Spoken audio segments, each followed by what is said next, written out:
你说我不该工作太辛苦，说我天生就是为了被呵护。我笑着点头，不敢反驳，但心里一直在沉默。每次怀疑你，你就说我没信任。你没命令我，但我总是妥协的人。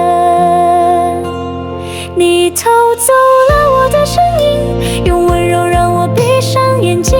你没强迫，却让我觉得不顺从就等于遇上你。今天我终于开口，告诉世界我还活着。你所谓的爱，根本不是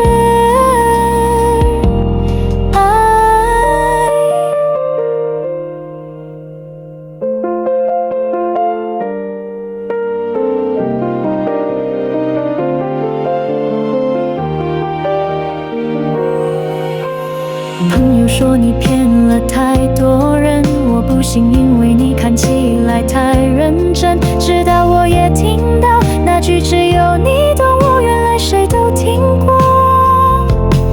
我不是疯了，只是太久没做我自己。你用爱作为枷锁，我失去勇气。你偷走了我的声音，用内疚锁住我的心情。我不是不想问，只是怕你伤心，却忘了我也会疼。今天我终于说出口，我不要再沉默。你所谓的爱，只是掌控我，不再回头。我学会了说不。声音属于我自己，你偷走了我的声音，现在我拿回来，不是为了控诉，只是